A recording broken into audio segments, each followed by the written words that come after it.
Welcome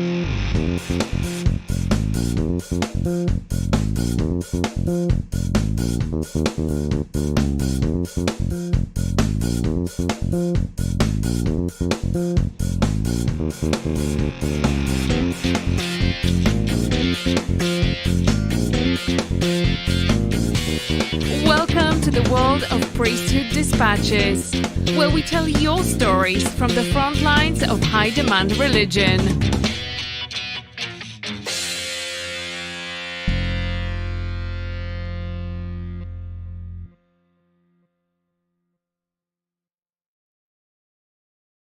Hello world, and welcome back to the Priesthood Dispatches channel. I'm PD, and you are all here with me this evening. It is the 6th of March 2022, and what a Sunday it's been.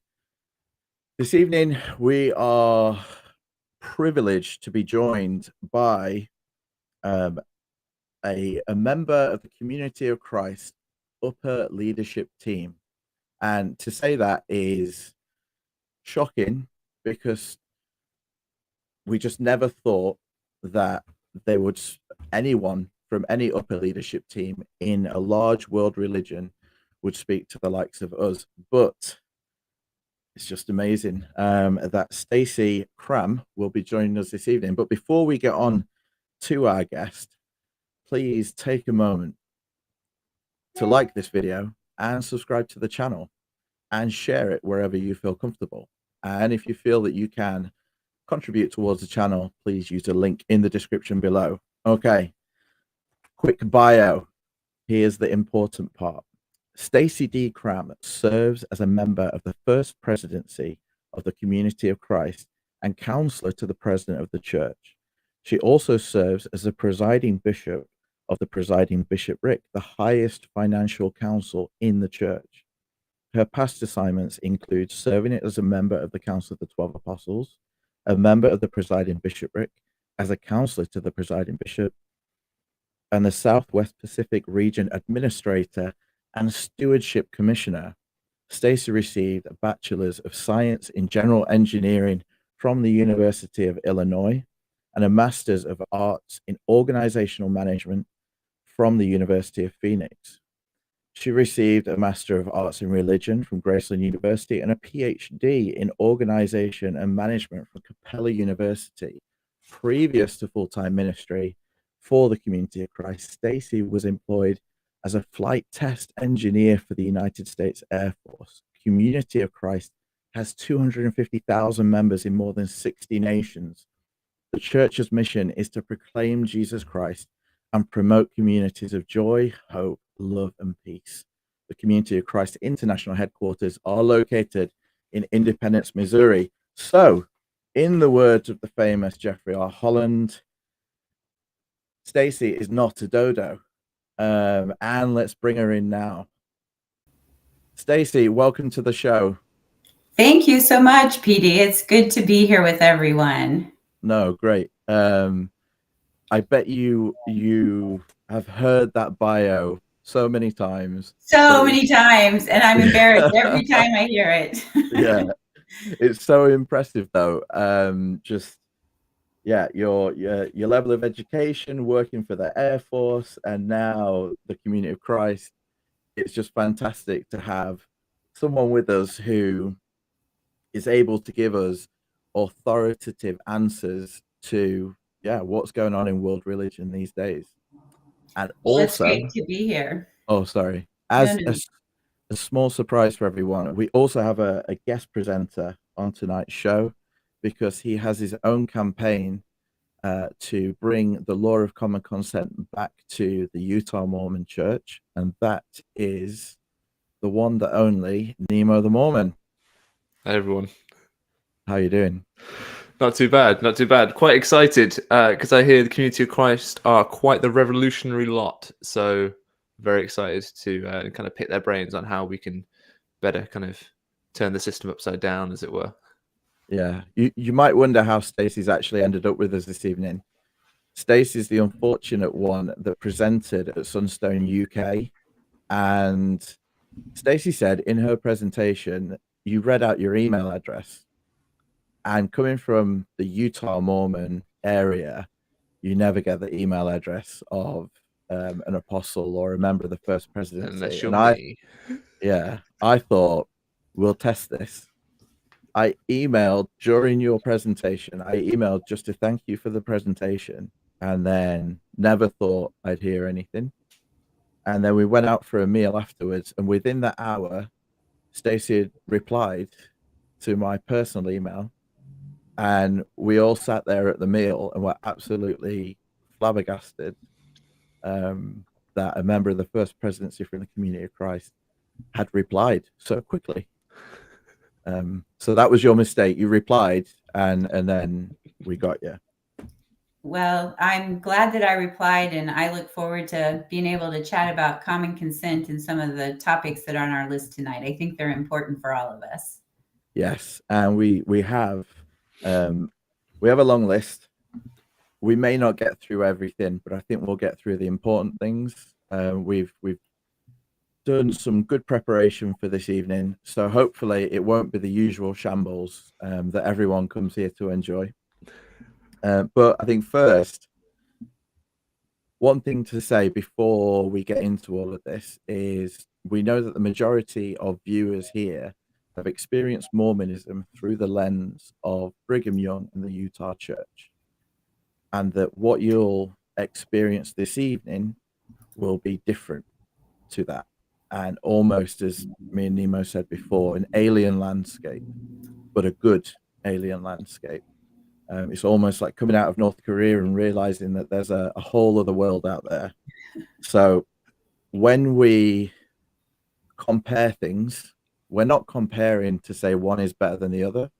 We're comparing so that we can reference our experience and your experience. So in no way is this is one better than the other. We'll put that up there to start with. We're simply using one to reference the other in some cases, not all, just some.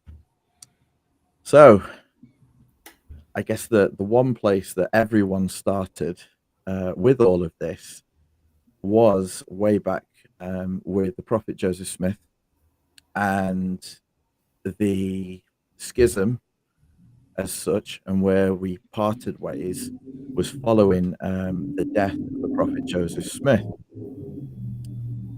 And the Utah Church followed Brigham Young west, and we know that for a while there was, coming from the Utah Church, it's very grey, and I think they make it very grey.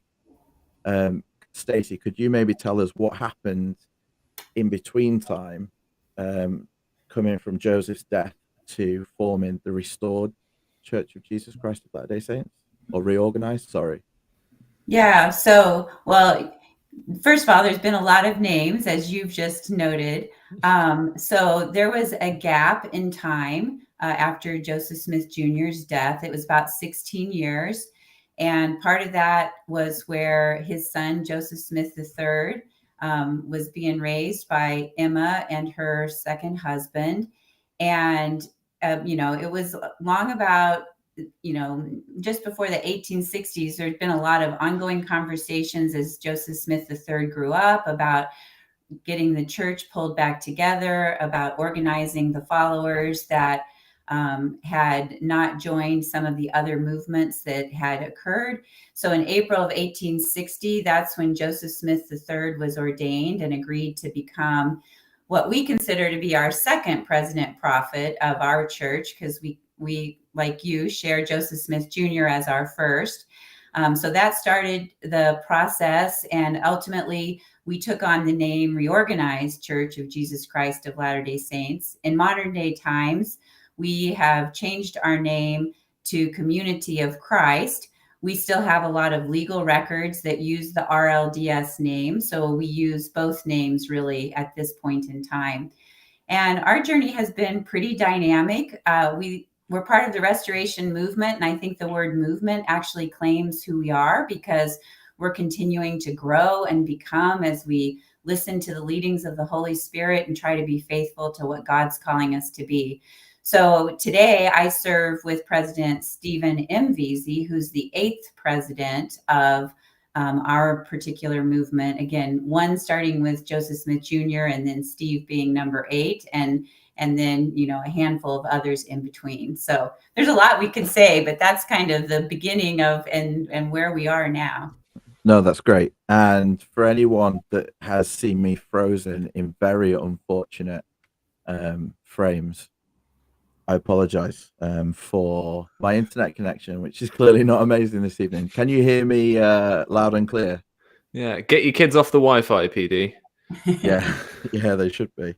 Well, I think what's important as well with regards to the Community of Christ, obviously you said that there have been different names and different phases, I guess, of the movement, as you call it. And in the 1960s, there was a large kind of shift in your beliefs about the history of the church, etc. Could you explain briefly about what happened there? Yeah, so a lot of things were going on in the 1960s, both in the church and in the country and in the world. And I think what we were experiencing was a combination of all of those. But part of what happened was there was starting to be material brought forward as certain generations passed and their family members made available, you know, trunks of diaries and journals and other material. We started to get glimpses into what they had recorded about their experiences in the church in previous years. And so part of it was just in the availability of information. And as that happened, we started to understand that the basic story that we shared as our history was flawed. It did not represent some of the best facts that we were beginning to understand as new information came out.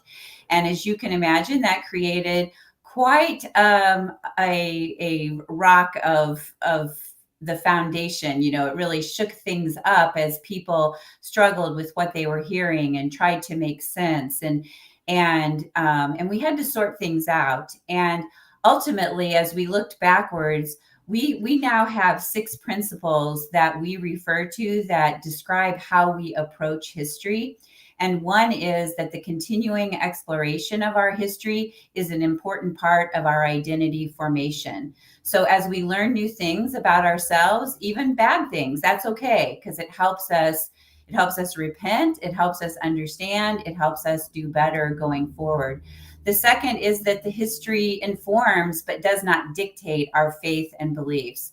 Our faith is ultimately in God. Our history is the story of humans and how they interact and interpret and try to respond to the divine. But ultimately, our faith and belief is in God. The third is that we encourage honest, responsible, historical scholarship. We want people to go deeper, to pull back, to look for the blemishes and the flaws that might have existed in our storyline, again, because we can only do better if we learn from what we've done in the past. And the study of church history hasn't ended. So it's an ongoing, continuous journey. We continue to look backwards, even as we're looking forwards to try to understand. The fifth is that seeing both the faithfulness and the human flaws in our history actually makes it more believable and realistic, not less believable.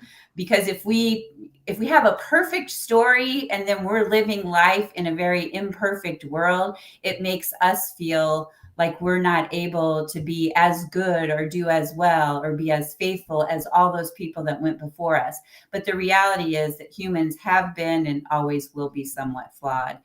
And the sixth is that responsible study of church history involves both learning, repentance, and transformation. So we don't talk about the history of the church to tear things down. We talk about the history of the church to be honest, to learn, to repent when things didn't go well, to celebrate when things were miraculous, and to be transformed by our previous story as we continue to write our future story. Wow. Where can I sign up? Is there a form? Or Nemo, Can you imagine if those 6 things were implemented in the Oh, my Utah goodness. church, the number of apologists who would lose their careers Hmm. in a day if they Well, just said we own it, yeah. we are going to learn from it. It can change as information comes forward, and we will use it for better rather than we will hide it, we will twist it, reframe it, and just tell you not to look at it. Because the tenets almost of what I do are very similar to what Stacey just described there, in that my opinion is we can only improve by being more open and honest about the way the church started. And so I was there thinking as you were talking about videos I've done where the church has tried to obfuscate around ideas of, you know, when Joseph Smith was initiated into Freemasonry versus when the endowment started, things like that. To me, it doesn't matter that those things were happening at the same time. That doesn't undermine Joseph Smith's claims. The more troublesome thing would be to try and deflect from that and try and insinuate that one of those things had nothing to do with the other. So a more honest approach is really quite refreshing. The idea that you can say, well, yes, he was a member of the lodge, and yes, the endowment came about at the same time. Let's have a look at that. Let's examine that history. Let's not try and remove those two things from each other. So I like that. Yeah, I think our call as disciples, both then and now, is to do the very best we can to interpret and make sense of what we're experiencing in the world, and to find the best of that and integrate it into our discipleship. Sometimes we pull in things that maybe don't fit well, and then we have to be able to identify those and further transform. So we would never, as a world or as a humanity, we would never identify things like racism or sexism or all of the different isms if we can't honestly look back and see mistakes that we've made. So I think our future is bright when we can look backwards and learn and repent and transform. Oh, fantastic. So another thing that maybe was fate, and it's unfortunate, but this past week the world has changed and turned on its head for a lot of people. And as podcasters here in the UK, we've already been on air speaking about the church's response, etc. But our interview has been set up for 5 or 6 weeks, and obviously we had no idea what was going to happen this week previous to that. But I would say that with regards to this question, to ask what the community of Christ's reaction has been to the situation in Ukraine, as the presiding bishop, you're probably as the head of the financial arm, etc., probably the top person we could ask that question to. So in one way it's a happy coincidence, in the other way we are thinking of those people who are suffering at this time. But yeah, what's the church's response been there? Yeah, so the situation is horrific. I mean, it's so disturbing on so many levels as we watch the news stories and listen to what's happening. So the church obviously has responded with a huge outpouring of prayer. So there's been a lot of prayer vigils that have been held around Community of Christ. And of course, we're in the Lenten journey right now to Easter. And so, people are trying to provide support to each other in that process. Financially, Community of Christ has, at this point, we've provided, it's not a lot, perhaps, especially from an LDS church perspective, but you've got to remember our finances are a little bit different than what you're accustomed to. But we've provided $20,000 to 4 international agencies who are providing a variety of aid. So $5,000 to each one. That was just an initial support because we were aware that we could not be on the ground. And so the focus was humanitarian support for those who were leaving the Ukraine to try to place them, to try to make sure that they had basic necessities met. One of the groups that we gave money to was focusing on the children in particular. On a more practical level, we have members in both Russia and Ukraine. We have retired employees that are in Russia and Ukraine. And so we are trying to stay in contact with them. Some of our ability to transfer payments and stuff have been blocked because of sanctions. And so we're trying to find ways to make sure that our people on the ground are supported just in their, in their expectation and needs for personal flow of income. So it's really such a mess. And we're in the process right now of talking about the role of nonviolence in our world. And so that's an interesting conversation as we now watch the world engaging in war. So we really would prefer that the countries could move to diplomatic discussions and trying to find a pathway that does not wreak havoc on so many innocent people. Well said. Okay. Yeah, I think I'm not sat that still. I'm frozen again, just so everyone knows. I could never be that still. Nemo, I think the refreshing thing is there that what we've been encouraging people to do all week is to donate to charities that are on the ground doing the work directly. Yeah, I think it shows a large amount of humility on the part of Community of Christ in some ways, to say, rather than insist that it be our people that do something, we will just support those who are already there doing something, right? We can take the responsible action of ascertaining that certain groups on the ground are trustworthy and will use our money appropriately, and so we will happily give money to them. And also, I'm very grateful for the transparency of you telling us exactly how much you've given and to whom, essentially, because you say, it's Community of Christ, so the amount of money you have isn't the same as the earlier stage. Less money used well is better than lots of money not used at all, is what I would say, quite simply. So I applaud that, and I think it's a really good example to people of giving well to organizations that can have an impact. I stood in my ward today and basically encouraged people to donate to charities that are on the ground, because we don't know what happens to the money in the church's humanitarian aid fund. There's no transparency there. So it's been accruing in the UK for quite a while, not being spent. So I'd hate for people who are wanting to do well for their money not to have the impact that they want it to. I think the interesting thing, Stacy, is on the donation slips, when people are giving their money, they have a nice little catch-all at the bottom that says that they will endeavor to use the money the way that the member is designated, but that basically they'll do what they wish with the monies. And yeah, it just disappears into a large hole somewhere. So it's fantastic. Thank you so much for being open about that. And that's, yeah, we realize that some of our members don't have the capacity to, research where to give.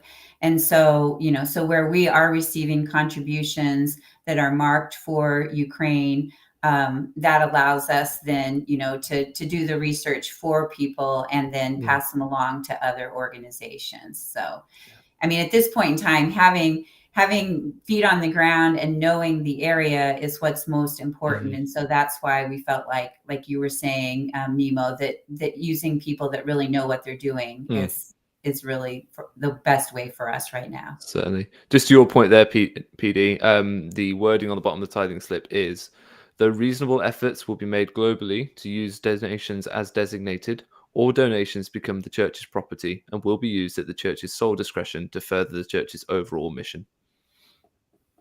That's a nice get out of jail free card, isn't it? Yeah. Okay. Anyway. Okay. Well, we're going to move on to what is one of the hot topics that we want to speak about this evening, and that is the law of common consent. Yes. And to take us through that and to, I guess, glean as much information as we can from yourself, Stacy, we will hand over to Nemo. So, Stacy, first question right off the bat, so that everyone understands, what is the understanding from a Community of Christ perspective of the law of common consent? What is it to you? Yeah, so just for clarity, we probably would never put the word law in front of it. So I understand that's, your language, but for Yeah. us, it's an ideology. Okay. So common consent is central in our polity. It means that it's something more than majority rule. Um, at the same time, we understand that common consent means something less than full unanimity on the action being taken. So, there are some world religions who will not make a decision until the whole body agrees 100%. And we've never gone to that extreme. But we also feel like, especially when we're making very big, important decisions that have the potential contentious nature to them, that getting just a simple majority, which is the minimum required by Robert's Rules, which is our parliamentarian authority, is just not good enough. I mean, if you've got 51% for and 49% against, should you really lean into something? And so with us, common consent is trying to determine how much of the body's agreement do we need on a particular topic before we move forward. It's also key to us because Joseph Smith III, he said, he named our polity as that we were theocratic democracy. And I think that those are really an important term because that acknowledges the theo part, acknowledges that that God's involved and that making decisions is about trying to make decisions that are faithful to God. The democratic part is that the people have a voice in trying to discern where God is leading us.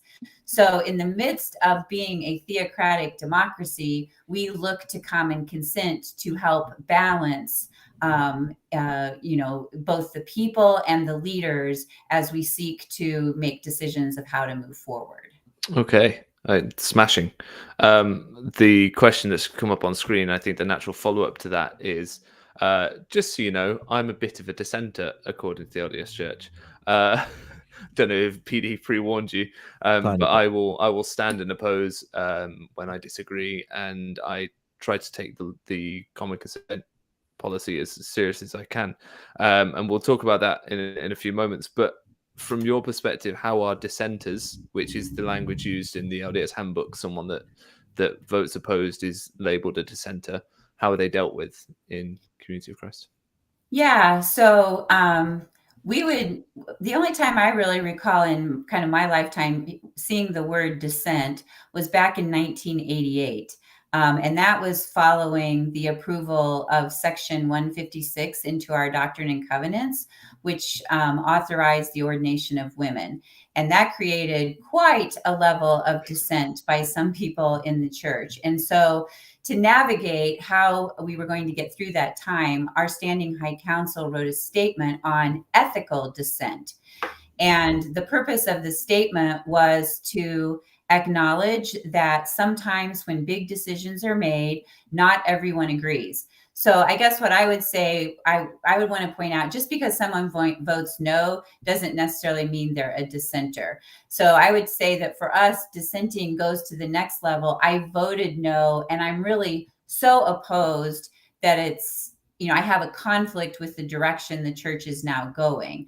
And so the idea of ethical dissent was to say a person can stand opposed to a particular decision of the church, but still be committed to the overall mission and desire to see that mission lived out faithfully.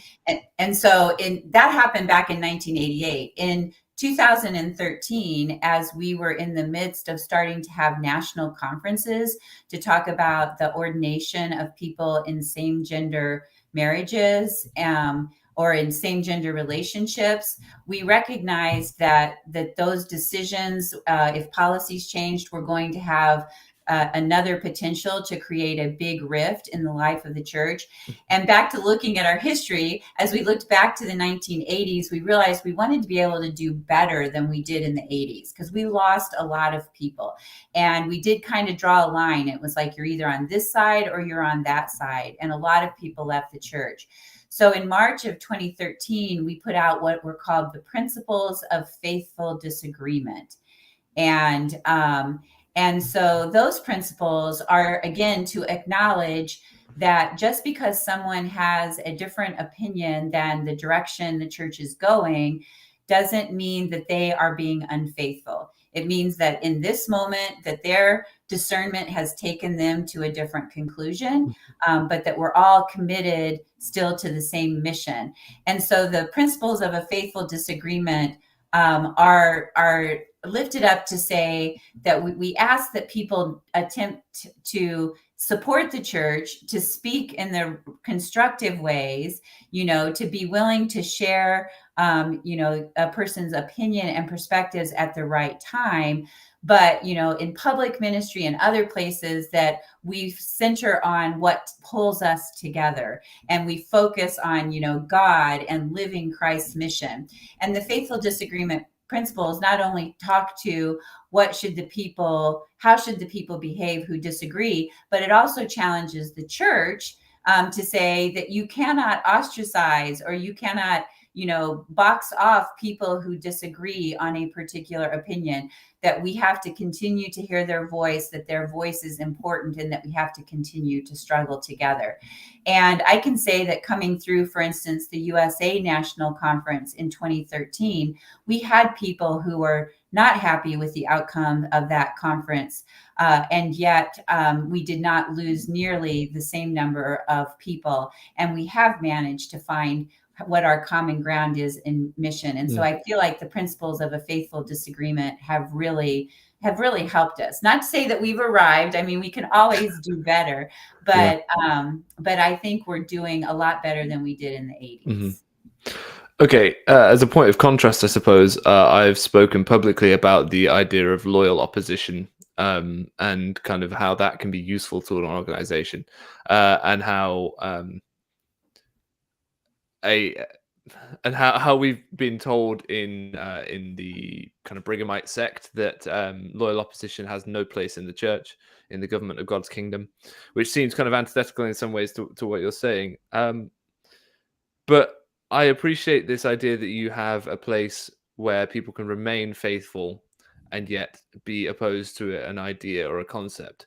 I would ask, when people are opposed, what is the mechanism by which they can share their reasoning? Because often people are opposed with reason. So how do they make that reason known? How is that reason considered if someone has a reason to oppose something? Yeah. So let's talk about two ways. So, and I'm going to get into a little bit of details here, but I feel like the details are important for what we're talking about. So if we were just doing, if we were in a legislative session at a conference, like say you were at, your what we would call our congregation conference, and you're making a decision, and but before the vote, someone's made a motion to do something, and before the vote is taken, there's open dialogue about it. We typically participate in what's called the rules of alternates, which means, someone will talk in favor of the resolution, and then the presider will call on someone to speak to someone who's opposed to the resolution. And that's just good, healthy debate. So, we go back and forth between the pros and the cons, Yeah. And then, ultimately then a vote gets taken, and potentially, we see then how well supported the item was. So that's kind of the traditional Robert's Rules of Order. And we do, that has been our primary decision-making method for many, many years. In recent years, we have expanded that experience to say, okay, most of the time people are not, our decisions are not binary. It's not yes or no. Often I'm on a spectrum about how I feel about something. And so we've now started doing a lot more questions where we will ask, what's your level of support for? And then whatever the topic happens to be. And we will ask people to respond on a scale of like 1 to 5. What you're seeing on the screen then is kind of the second part of that question, which is after people have responded like, well, I'm a 1, I have low support, or I'm a 2, I have limited support, or I'm a 3, I have tentative support, or I have moderate support, or a 5, I have full support. A lot of times we'll follow up then with a why question, and we'll ask the 1s, why do you hold that level of support? And we'll ask the 2s and the 3s.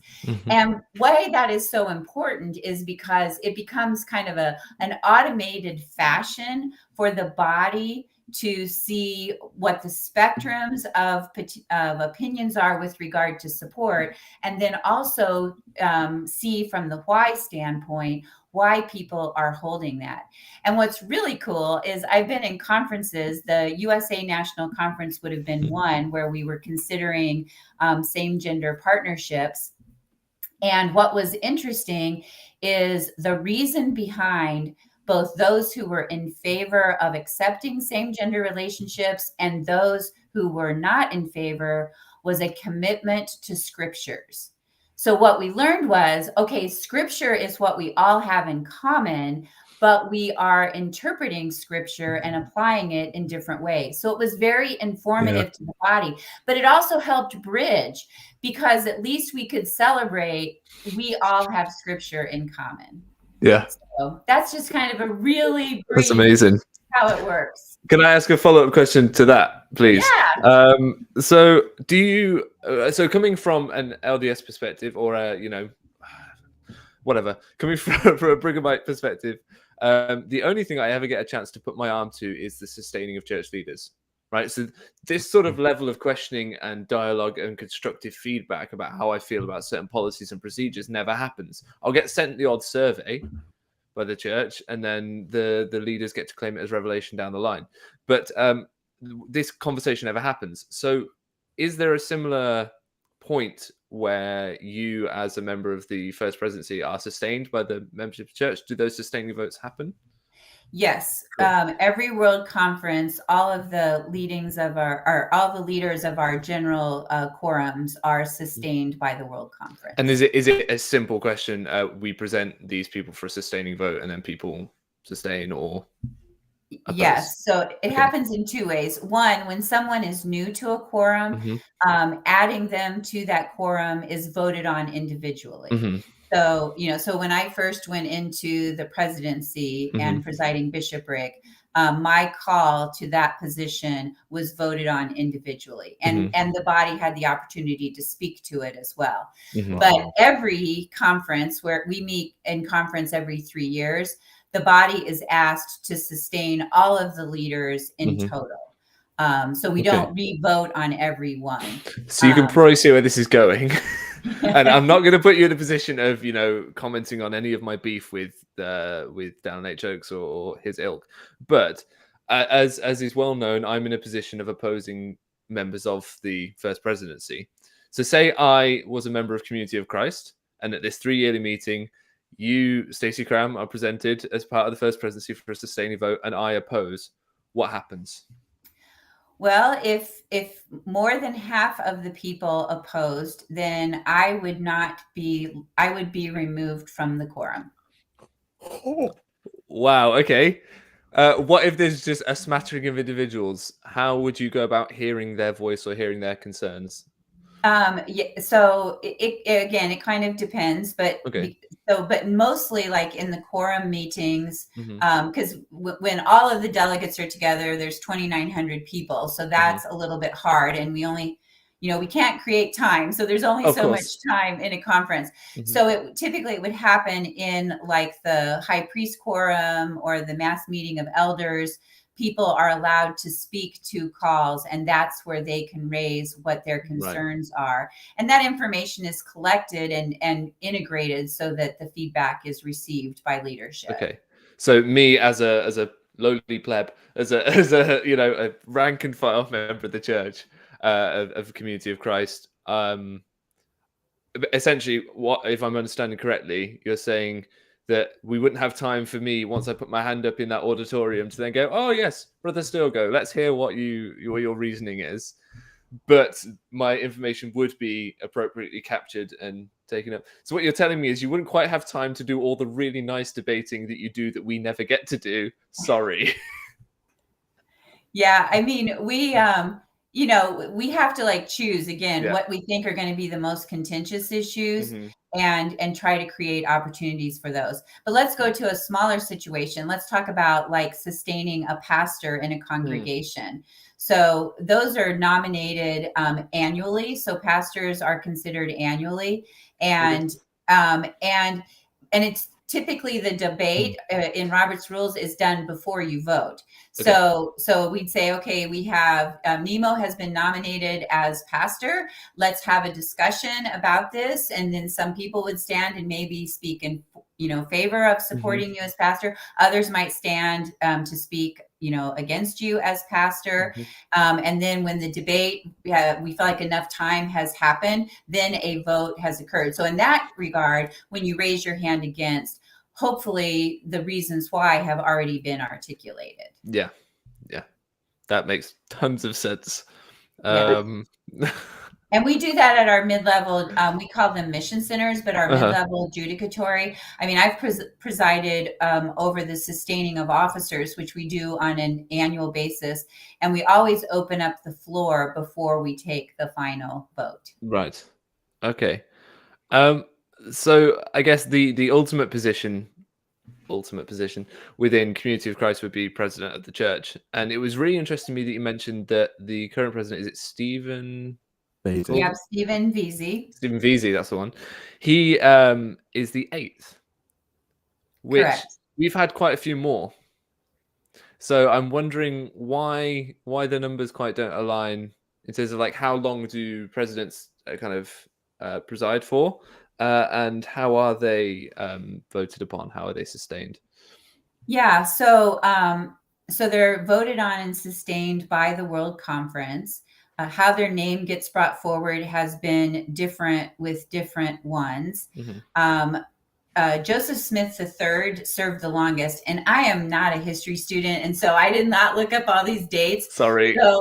So I mean, a lot longer than everyone else. So if you go and look, Joseph Smith III would have been the very longest. And then it went to his son after his passing. In the early days, like for the first 4, I think it was always upon death. And sometimes there was accidental death. Like, I think it was Israel that died in a car accident on his way, from Lamoni. So in those cases, they would name who they saw the person that was coming after them, and then that would get presented to the World Conference.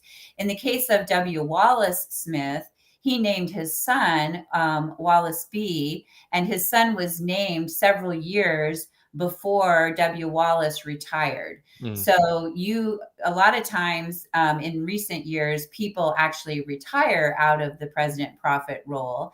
And sometimes then they have named their predecessor, and that comes as words of counsel to the World Conference.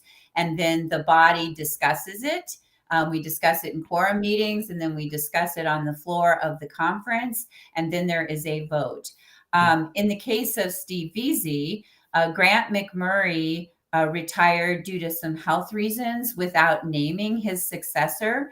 So there was not a successor named. So the Council of 12, in their role as the second presidency, did the discernment process. They sought input from the other quorums and from the church, and then they brought forward the name of Stephen M. Veazey to be considered by the 2005 World Conference. And then the conference approved him. So he's been approved since 2005. We've not voted on him individually since then. He's just been sustained as part of leadership. Okay. It was 54 years. Just FYI. For the third? Okay. Just the third. Yes, that's quite the tenure. Yes. I think the reason that there are so many on one side and few on the other is that they start as president of the church a lot younger, whereas in the Brighamite sect, they'll become president of the church in their 80s, sometimes their 90s, and last for a few years. Turnover. Because so you've got that turnover because obviously there's a strict hierarchy, and they're all stood in a line waiting for the one in front of them to. Because how old is President VZ now? He's in his 60s. Sorry. So he's about 30 years younger than Russell M. Nelson. Sorry. He's Okay. a whole Joseph Smith younger, if you want to look at it like that. Would the president be, or I guess, set apart and ordained as the president of the church before the vote, or does it all have to wait for the vote? No, it all waits for the vote. So, so the way we understand the calling process, and this is for every priesthood office, including deacon, teacher, priest, elder, is that a presiding officer senses the call for someone. They go through the administrative channels to process the call. Then the call gets presented to a deciding body. So for some priesthood offices, that's the congregation. In the case of President Prophet, that's the World Conference. The body then discusses it and votes. And if the call is then supported by the body, ordination then occurs. Wow. That's different. Yeah. It's better.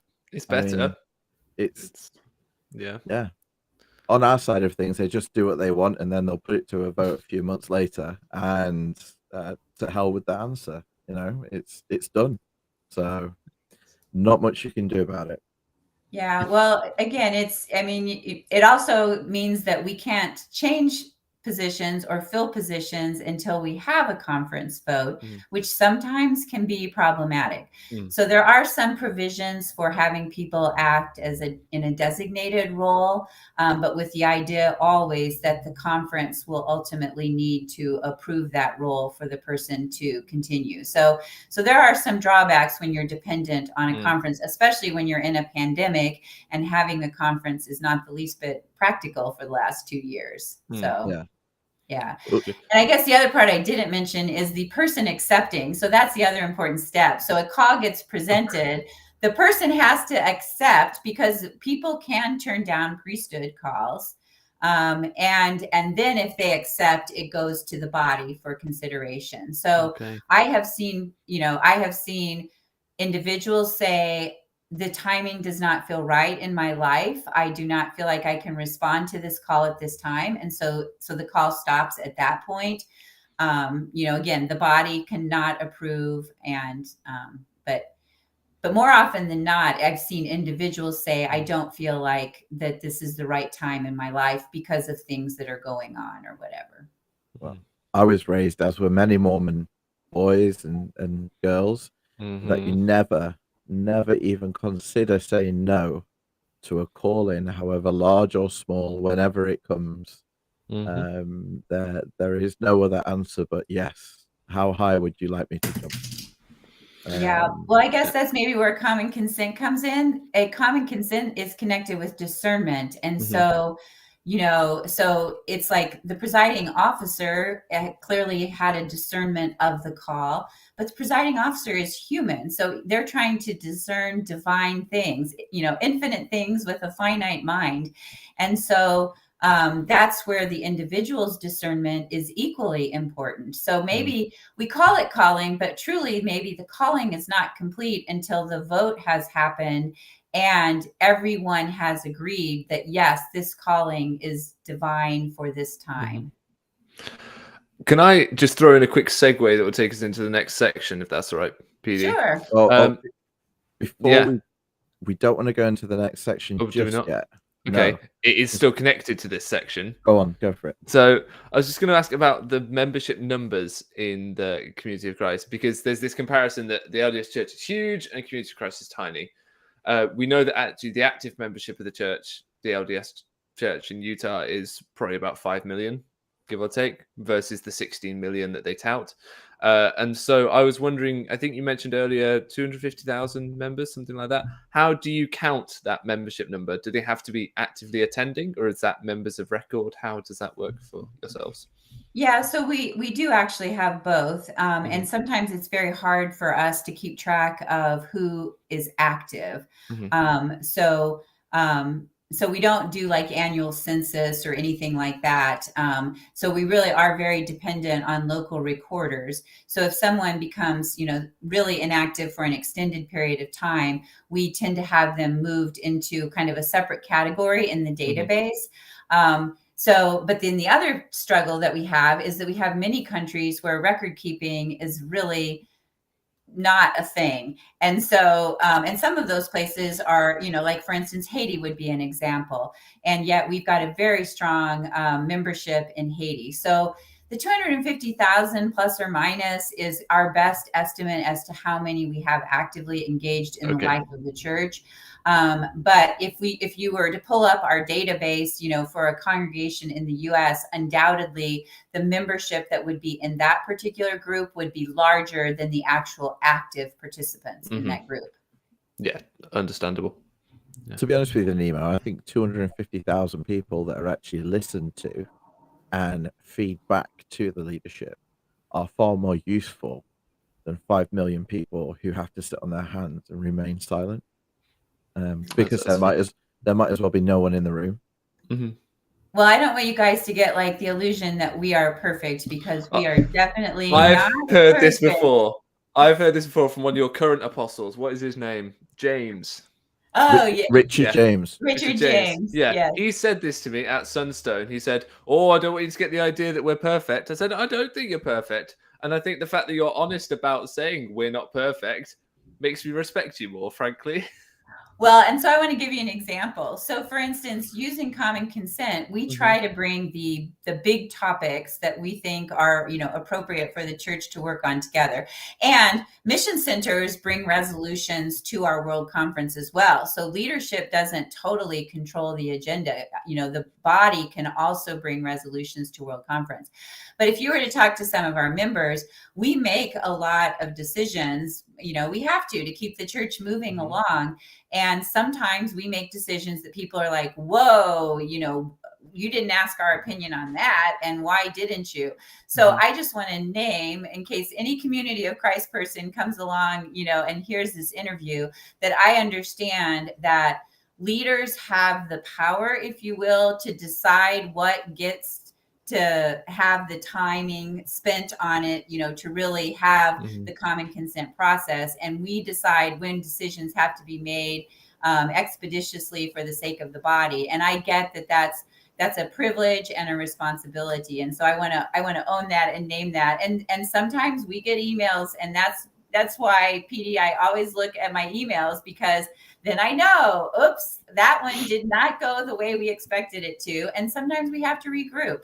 Fantastic. Well, I know there are a couple of Community Christ members in the chat, so I'll pull one out, Alison, who I met at Sunstone, and she's just saying that she was put forth as an elder months ago, and she'll be sustained on the 22nd of May this year.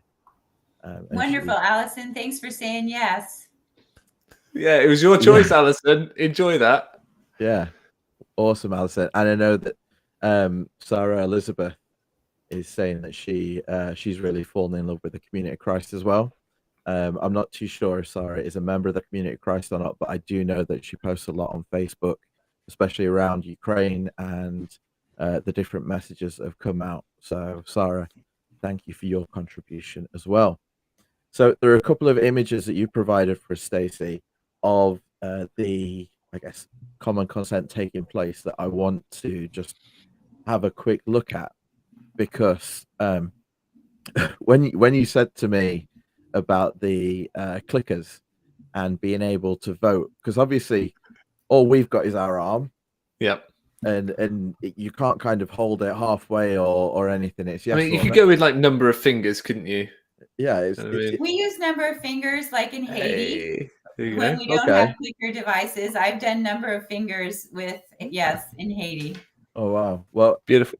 Here in the auditorium, there's the process take place. Can you talk us through maybe what's happening here in this image? Yes. So I'm looking, and based on the notebook that's on this woman's lap, I think that this is actually at the USA National Conference, which was held in 2013. So these were delegates from the United States who came together to consider two proposals. One was about recommending to the First Presidency that we provide for partnerships for same-gender couples. This was before marriage was legal across all of the 50 states. And so the resolution was basically to provide for something where the law didn't allow for a legal partnership.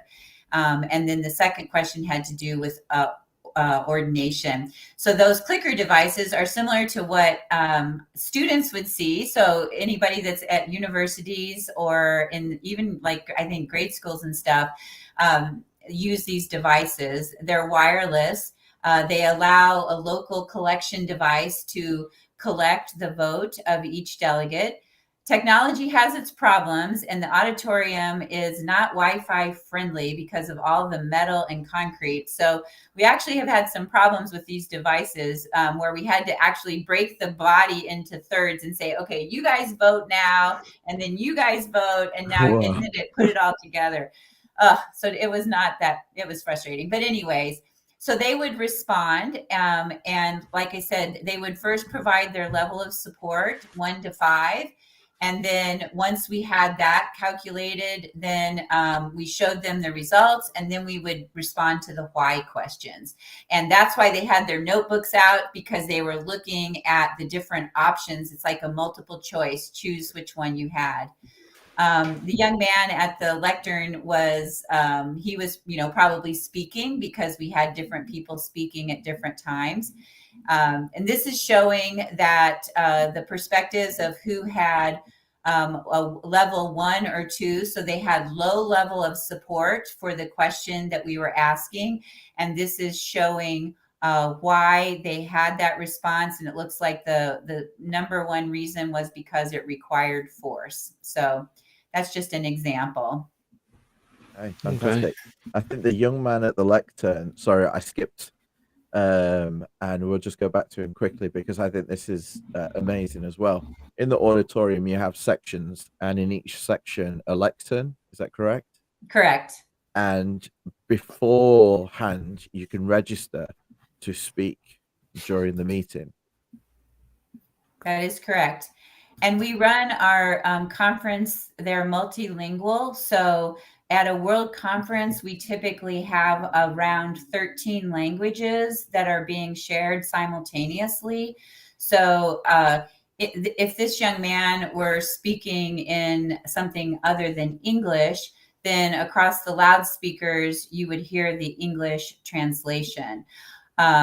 Unfortunately, at this point, we function primarily in English, and so our non-English speakers have headphones in, and they are hearing their native language in their ears. But when they stand up to speak, they speak in their native language, and then it's translated back into English, and from English into the other languages. Wow. Imagine what would happen if I was allowed up to one of those lecterns.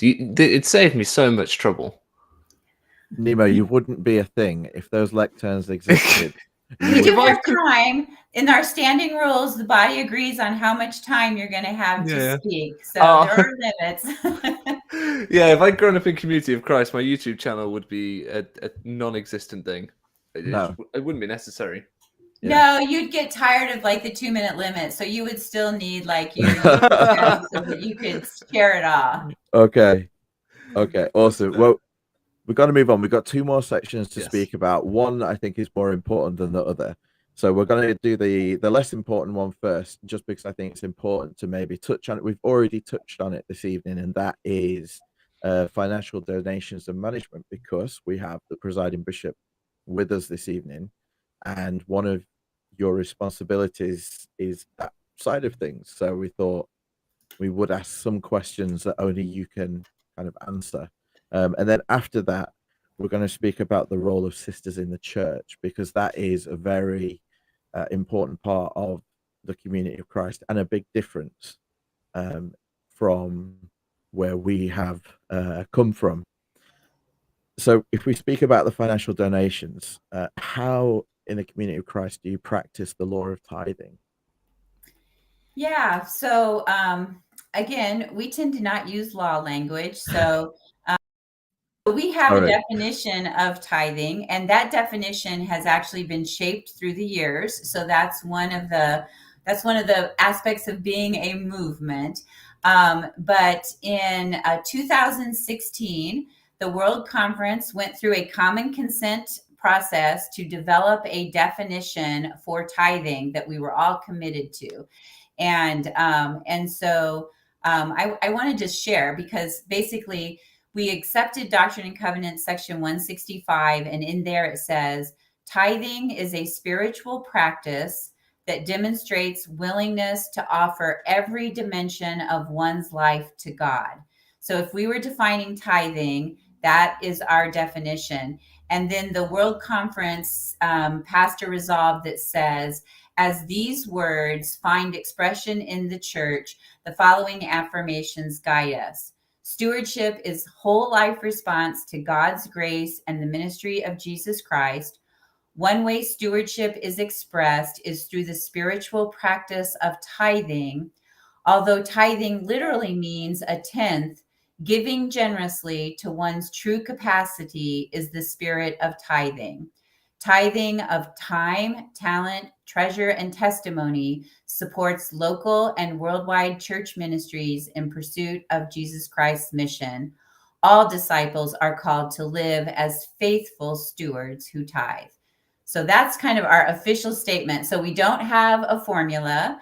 We invite people to share generously, to model their life after God, to discover what their own capacity is, to share their time, their talents, and their treasures, and their testimony, and then to share it generously. So, and we have the 6 principles of a disciple's generous response, which kind of uphold all of these points, but also encourage us not only to share generously, but to save wisely and to spend responsibly, because we impact the world the way we spend and save. And I mean, even the church, we have guidelines on where we will invest based on the resolutions of the World Conference, so that our investing is upholding the principles and ideals of the church. So the members of your church know where you invest your money? They don't know exactly, but our asset allocation is published. So, so large, growth and, all the different kinds of places are, and the reason we don't list the particular investment managers is simply because that's changing all the time. The other thing that is published on our website is our investment guidelines. So not only does it have our asset allocations, but it has the limits, like for instance, we won't invest in companies that are involved in nuclear weapons, as an example. So, Right. We don't invest in gambling. We don't invest in anything that might contribute to child pornography. So there's just a whole list of those types of things. And that's all published and available to the church. Okay. Yeah. And I guess that was the next question. How do you report to the membership where that money goes? And I saw on your website, there are a plethora of videos showing the reports being made. Are these reports that are made at the conferences? So we do a verbal report every World Conference. We sometimes do videos, although I'll be honest, we did not win the click war. So the videos of the financial updates were not highly viewed. So it's like, well, this is silly. Let's not make these.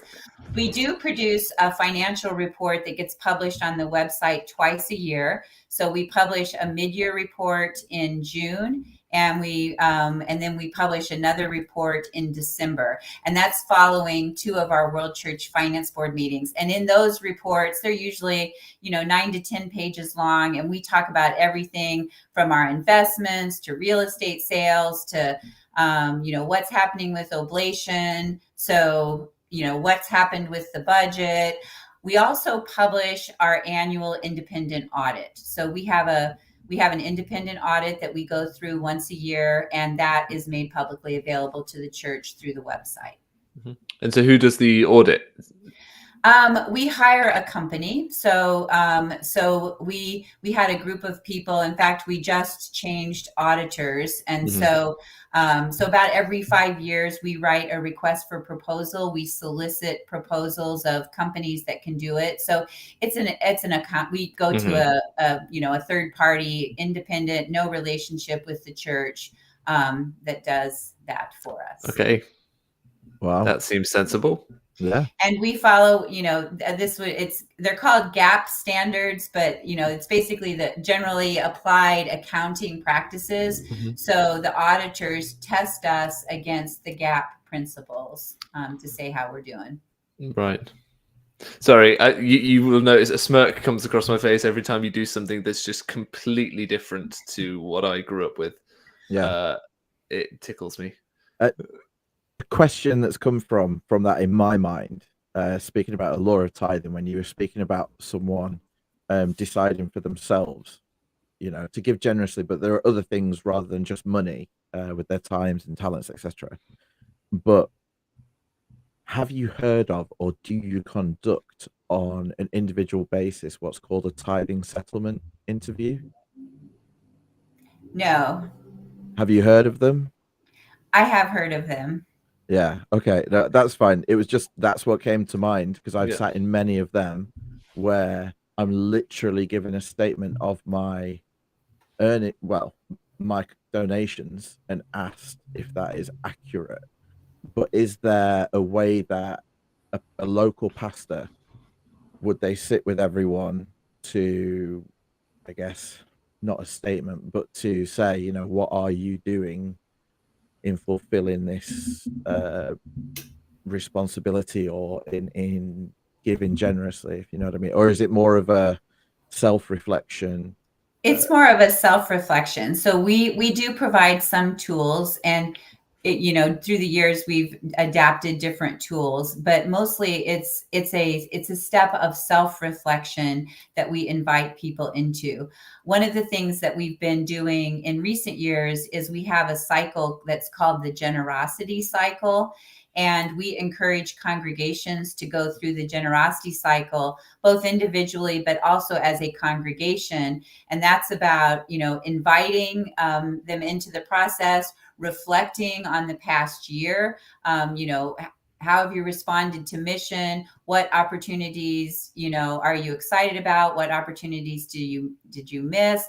Then you invite people into considering their, own financial circumstances and life circumstances, and what additional time or money they might be able to commit. But it's not submitted. It's just a personal reflection. And the congregation then also looks at their budget and what they are doing as a congregation. And then it's a journey together as they celebrate what they're able to accomplish as they work together. Okay. So it's back to that idea that tithing is a spiritual practice. So we've tried to be very intentional about immersing ourselves in the spiritual practice of self-reflection. And really only we can decide, what our true capacity is and what adjustments we can make in our lives. And we feel like it's not something sometimes you can have accountability partners. I know when I'm trying to lose weight, sometimes it helps to have someone who will keep me honest and say, well, if you're going to eat that brownie, how many extra minutes are you going to spend on the treadmill?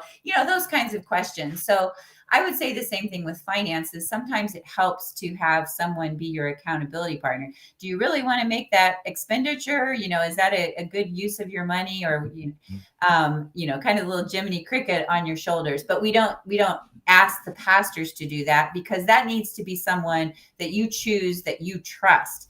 That can really give you that feedback in a way that you're willing to honestly receive it. Yeah. I served as a bishop in the Mormon church, and every year at the end of the year, it was such a hassle, but what's common is, especially here in the UK, is that there are awards with 300 or 400 members on the roll, but only 60 or 70 attending regularly. And many of these people you would never have heard of. Some of them will have actually passed on, but that the records are in such disarray that you have a big congregation, but only a very small percentage active. and it was such a hassle to have to print off every report, and then you become the tax man. We come from a world where tithing has become a tax, and if you get behind, the tax man will come kind of looking for, and there are consequences to not paying your tithing. Yep. So anyway, that's we do provide receipts. I mean, so usually it's going the other direction. It's someone calling saying, hey, we didn't get, a receipt for this contribution in this quarter. My CFO didn't send it or whatever. Anyways, so I'm laughing because the way the calls come is usually from the person who is wanting their receipt because they're filing their taxes and they can't find it. So because tax deductible and all that. Yes, charitable contributions. Yes. Yeah. Okay, no, fantastic. Well, we are very impressed. I know you say you're not perfect, and I know it's not. It just seems like. Well, I'm perfect, but the church is. No, I am totally kidding. Totally kidding. Yeah.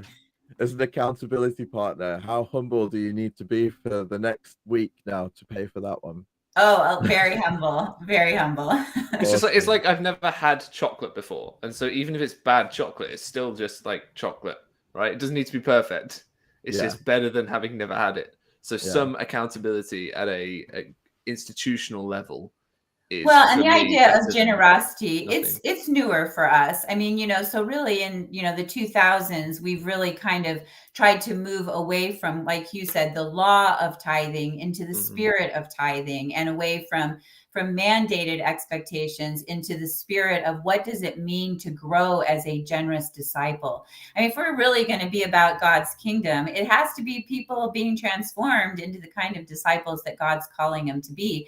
And that starts with the changes that occur from within. And you can't mandate those from the outside, has been our conclusion. That's how Christ kind of taught the spirit of the law over the letter of the law, right? Yeah, exactly. Same thing. And we use law because we're ruled over by lawyers, and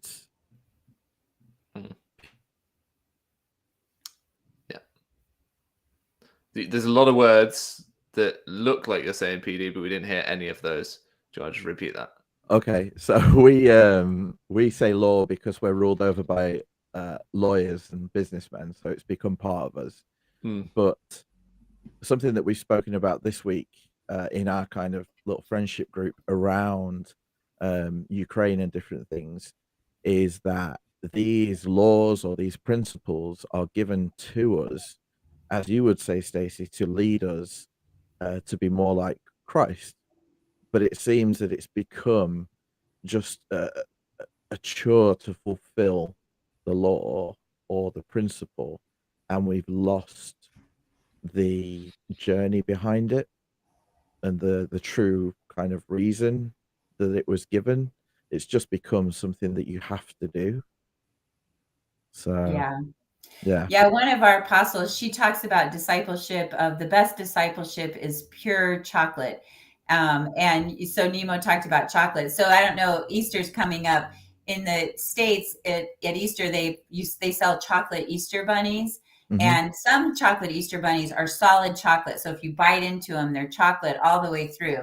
Other Easter bunnies are hollow. So, you bite into them and they break, and, they're hollow. And so, what I'm hearing you say, PD, is that we're supposed to be solid chocolate disciples. When you bite into us, so to speak, we want to be chocolate all the way through. So our behaviors on the outside need to be flowing from the love and grace that's within us, and that's or as Paul talked about, the fruits of who we are, the fruits of the Spirit. I will make one correction there though, Stacey. I would rather be hollow British chocolate than solid American chocolate any day. I hear ya. British chocolate's pretty good, I can't deny that. Absolutely, it's the best. No, fantastic. Mark Johnson's just asked a quick question. All right. And I think I was just looking back at the bio. He's saying, are the community of Christ led by business people or theologians? And yes. Both. Both. Yeah. When I read the bio at the beginning, your obviously you had your bachelor's in general engineering, but then when I read about your master's degrees in organizational management, a master's in arts in religion, a PhD in organization and management, your training has gone down a path that is a benefit to the church rather than having been trained as a lawyer, become successful as a lawyer, and then gone on to church callings as a by kind of being noticed and given a higher church calling. So you being at the head of the, or near the head of the church as such, you're qualified to be there, if you know what I mean. It's not a case of you're just some successful business person who fit the bill.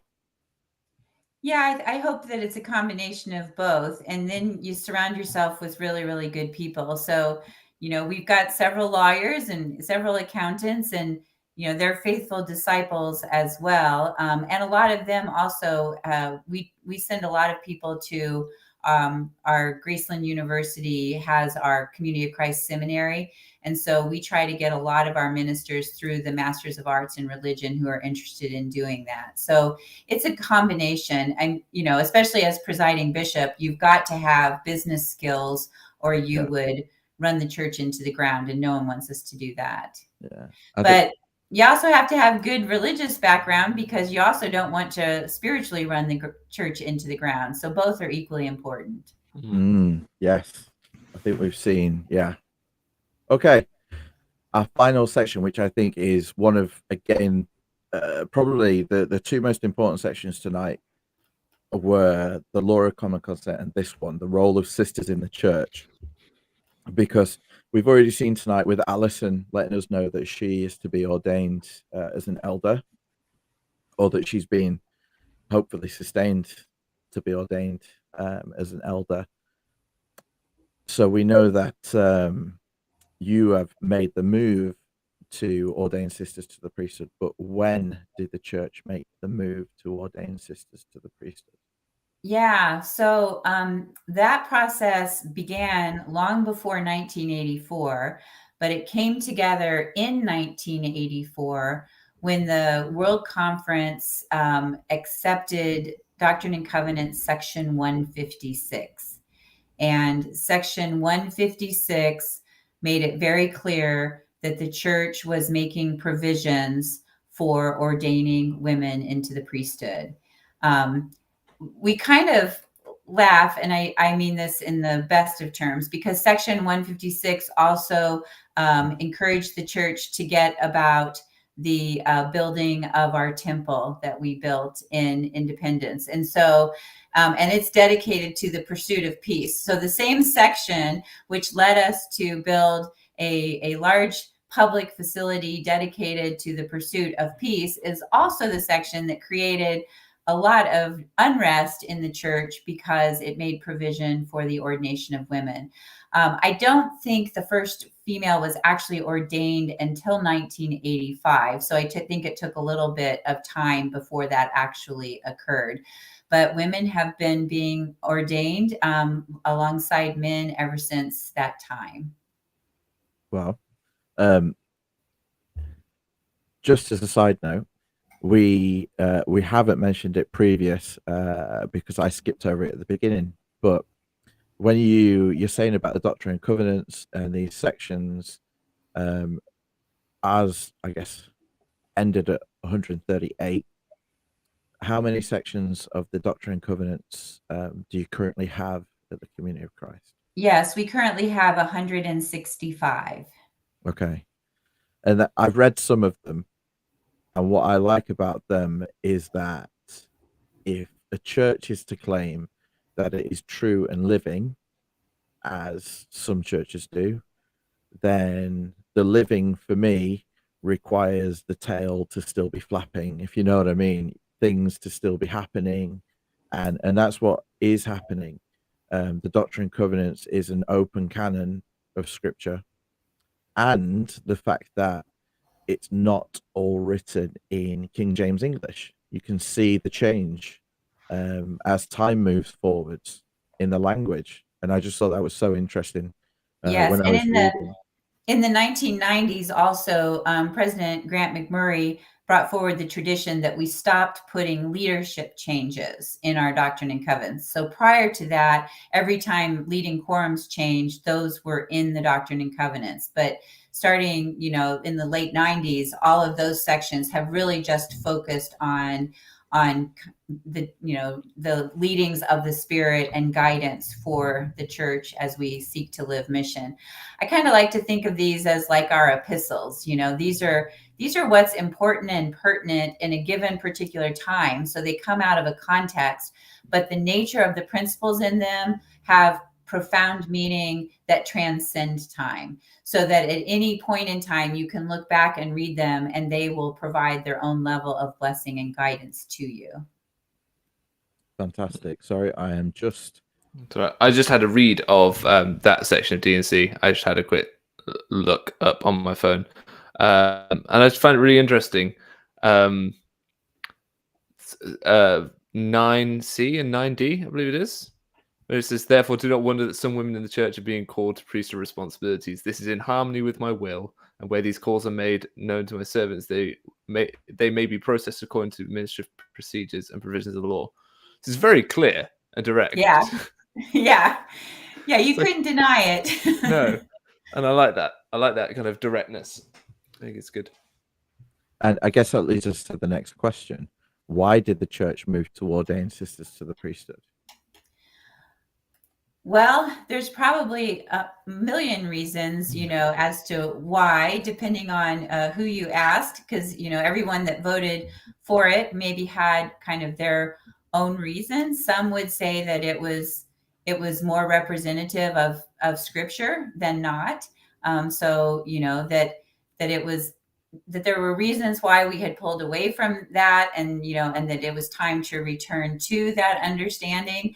But I would say that at the heart of it, the simplest answer is probably that, that it upheld the role that all are called according to their giftedness. And so when you say all are called according to your giftedness, then, why would some genders be left out of priesthood calling? So I think it was an evolving into an already kind of enduring principle of the church. But it was hard, and there were a lot of people, both women and men, who did not feel like that was what God was wanting us to do, and were really concerned that we were, living into a major heresy, and it caused a major split in the life of the church. But for those who have hung in with Community of Christ, I think they would all speak to the blessings that different priesthood members have had in their life, and how some of those blessings would not have occurred if women had not been ordained. Yeah. And I guess you've led to the next question there with regards to that split. That there were those who, as you say, felt that it wasn't the way to go. So, was it? Go on, Nemo. How do you deal with the fear of that split?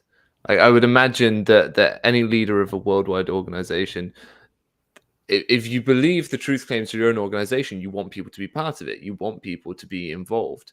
So how do you, as a leader of that organization, balance the fear of people leaving over what you feel to be God's will and what needs to happen for the church?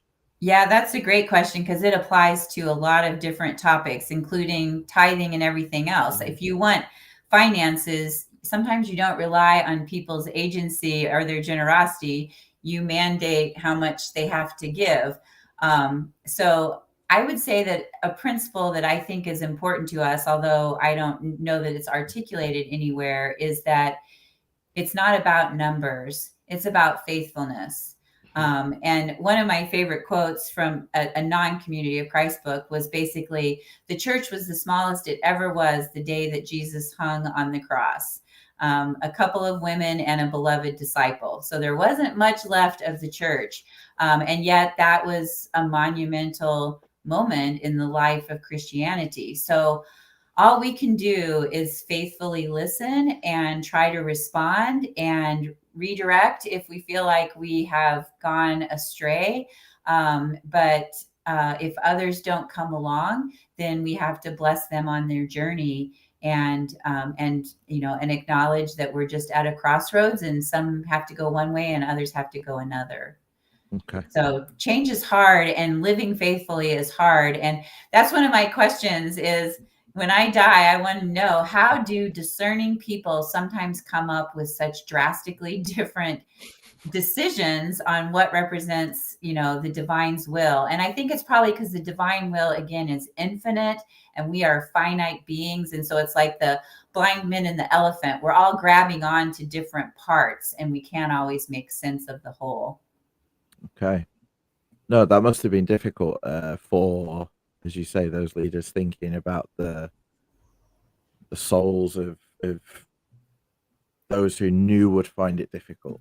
Yeah, well, I mean, if you talk to I think this is in one of our history books, but they talk about the goal. They thought the church was going to exceed 1 million members worldwide. We were at about 500,000, but we were well on our way towards 1 million. And we came out of 1984, shrinking down from 500,000 and ending up closer to around the 250,000 that we have today. So Wow. So there was significant numerical loss as a result of this decision. And not that we want to talk about any other kind of sect in too much detail, but did they form another sect or multiples? Okay. Yeah. Cool. As is often the case when there are schisms, those who are splitting often cannot find commonality even with each other. So, so there were multiple schisms. And it makes me think to that old prophecy of like a stone cut forth from the mountain without hands. It makes me think that sometimes what seems to be going on is actually the stone isn't rolling and gathering and growing. What's happened is actually the stone's hit another rock on the mountain and split into many pieces, and it's still rolling down the mountain, but in lots of different parts. That seems to be a more accurate reflection of what's going on. Yes. Well, and I think, I'm now jumping to one of, I think, the questions where you were headed, because we talked earlier about, gender and, whether or not, I forget exactly, what we were talking about earlier. Don't you have a question that says something about gender? Yeah. Are there any roles within the church or priesthood that are reliant on one's gender, or are there any callings that members are precluded from on the grounds of their gender? Yeah, I thought we had talked about something like that. So I want to share a quote for you from section 164, verse 5 in our Doctrine and Covenants, because this is like, I love this particular scripture. It says, "It is imperative to understand that when you are truly baptized into Christ, you become part of a new creation. By taking on the life and mind of Christ, you increasingly view yourselves and others from a changed perspective. Former ways of defining people by economic status, social class, sex, gender, or ethnicity no longer are primary. Through a gospel of Christ, a new community of tolerance, reconciliation, unity and diversity, and love is being born as a visible sign of the coming reign of God." So the answer for us is, when we are at our best, there is nothing, related to a person's gender that keeps them from responding to a call or being called to a particular office or position. Okay. And moving on from that, then, obviously within the community of Christ, then there is no discrimination. It's a harsh word, but I couldn't think of another one. There's not supposed to be. There's no nothing to separate one from serving in the church due to their, as you just listed, their sex, their gender, or anything like that. But as a priesthood member in the community of Christ, have you had experiences where there have been that were different because you were a woman? Sorry. Yeah, no, I understand what you're asking. Sure. I think I have had experiences that are different. I think my husband has had experiences that are different because he's a man, though. So I want to kind of say that it can go both Yeah. ways. So let me give you like a simple example. When I was in the Council of 12, I obviously traveled a lot with my field. And a lot of times I would get asked by women and men, well, who are taking care of your children while you're traveling? Because we still had, kids at home. And I don't know for fact, but I suspect that that question got asked to me as a woman a lot more frequently than it got asked to men, because the assumption with men is, oh, mom's at home, taking care of the children while you're out traveling, providing ministry. Now, I think a lot of times when I got asked that, I do think that I think it was out of a caring heart. So I don't think there was a malicious intent, but it does kind of demonstrate that we have a lot of gender roles. And that relates to my husband. So a lot of times when I would be traveling, sometimes he would get asked by people, well, isn't it frustrating to you that Stacy travels and that you have to babysit your kids? He was like, they're my kids. I am not babysitting them. I am parenting them, Yeah. Yes. So it reminds me that there's these tapes that go off in our minds, and sometimes they can be really loud. I actually feel like I've been really lucky. My experiences, both in my previous career, which was a very male dominated career in engineering, and as a minister, I've had pretty positive experiences and pretty positive encounters. But I know I have a lot of friends and colleagues who are females who have had horrific experiences, conferences that wouldn't approve their calling early on, and situations like that, simply because they were a woman. So Wow. I feel like I've been lucky. I feel like I stand on the journey that other people made. They did the hard work, and I have had the freedom then to walk down the path behind them. And so I am grateful to the women who have gone before me. Fantastic. And on babysitting, have you had the experience where, being a leader in the church, you sit up on the stand at the front of the meeting, and your husband has to wrangle the kids in the congregation? Correct. That's usually totally the other way around. I used to love that feeling of kind of being, sorry, I can't do anything, you're just gonna have to deal with them. But yeah, That's what we call male privilege, PD. Yeah. Well, our marriage is very much a partnership. So, we both do what we're best at. And, and sometimes that's not the traditional roles. Oh, trust me, Sister PD wears the trousers in this relationship.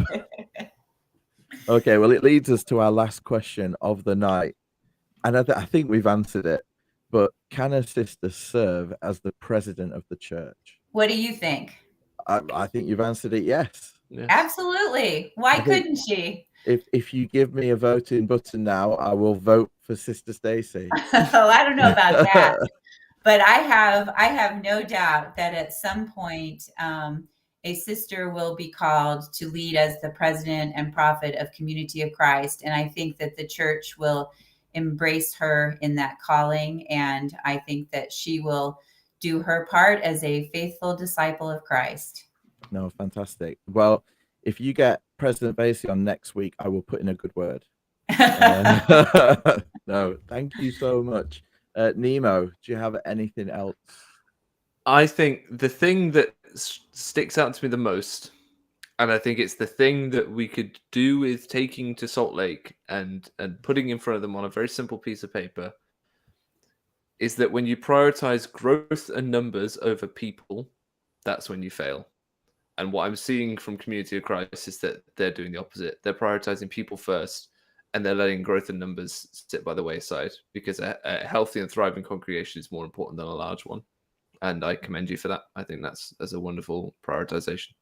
Fantastic. Well, thank you. And relationships are important. We definitely are a relational church. Yeah, I was going to say, our wonderful guest gets the final say.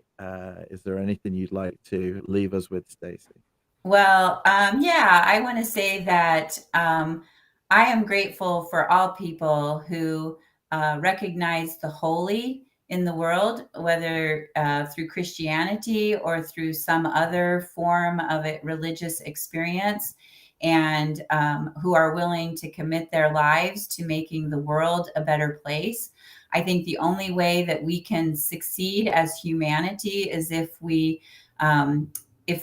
follow our beliefs into a way of working together, both for people and for the creation.